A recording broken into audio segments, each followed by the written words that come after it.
हमारे साथ अब एएसके इन्वेस्टमेंट मैनेजर्स के डिप्टी सीईओ संदीप बंसल जुड़े हैं। उनसे बात करते हैं मार्केट के इस टेक्सचर पर। Sandeep ji, good afternoon.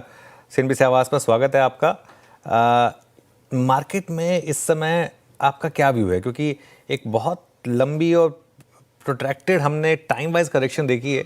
पिछले कुछ दिनों में वो जीएसटी कट के बाद से थोड़ा मार्केट में एक पॉजिटिविटी लौटी थी, लेकिन अब फिर थोड़ा सा हायर लेवल पर आकर थोड़ा सा मार्केट को कंजेशन फेस करना पड़ रहा है।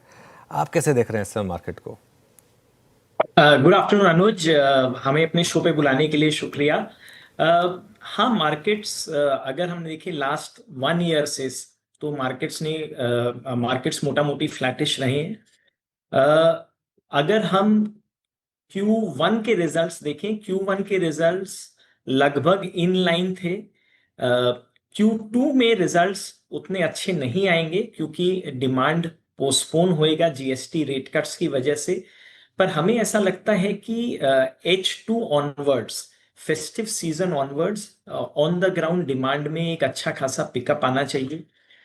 उस डिमांड को मजबूती मिलेगी एक गुड मॉनसून से, income tax rate cut benefit से, जीएसटी रैशनलाइजेशन से, इंटरेस्ट रेट कट के बेनिफिट से, और सिस्टमिक लिक्विडिटी जो अच्छी मेंटेन करी हुई है आरबीआई ने उससे, और जो इन्फ्लेशन की दरें भी नीचे आ गई हैं उनसे कंज्यूमर वॉलेट्स में ज्यादा स्पेस बनती है डिस्क्रिशनरी आइटम्स पे स्पेंड करने के लिए।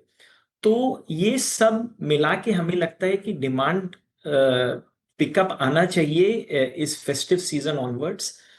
अगर हम वैल्यूएशंस देखें तो इंडियन मार्केट के वैल्यूएशंस करीब 20.5 के आसपास हैं। 1 ईयर फॉरवर्ड पी मल्टीपल की अगर हम बात करें तो, जो लगभग 10 साल के एवरेज लेवल पे हैं।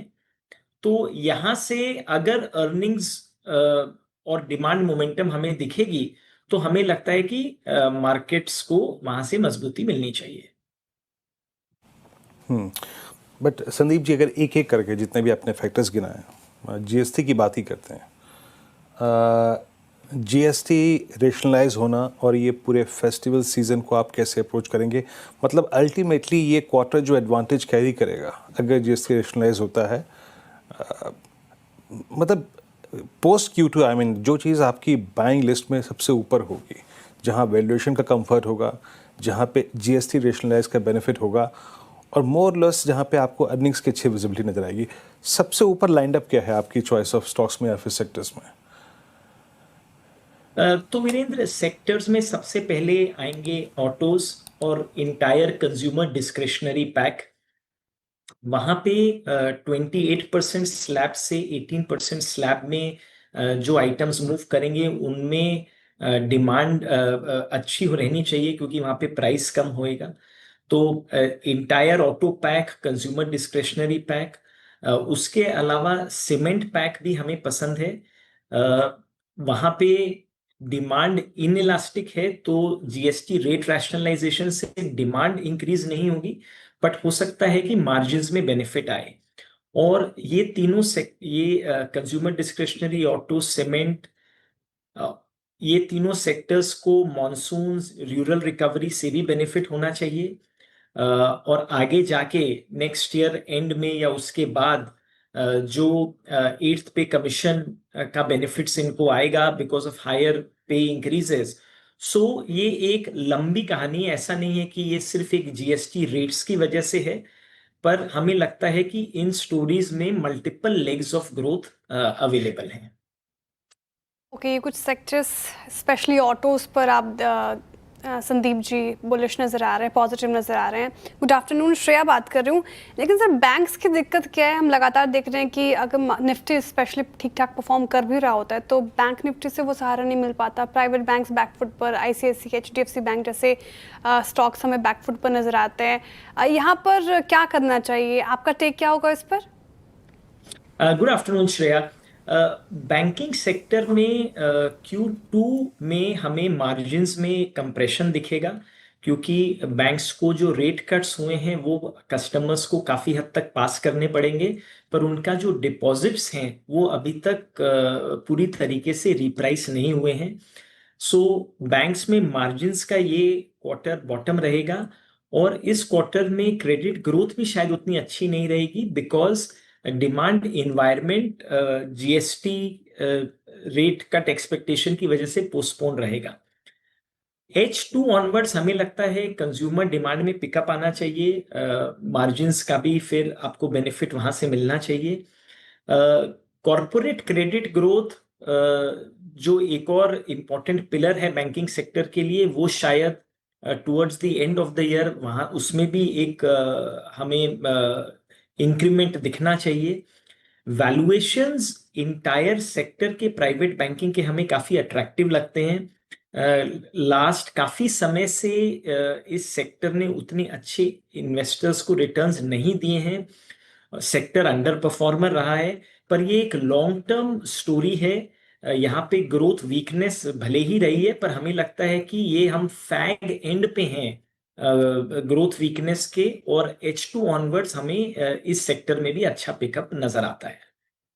ओके, दो बड़े सेक्टर्स, दोनों यूएस फेसिंग जो सेक्टर्स हैं, और फार्मा और आईटी, यहाँ पर अब आपकी क्या पोजीशनिंग रहेगी?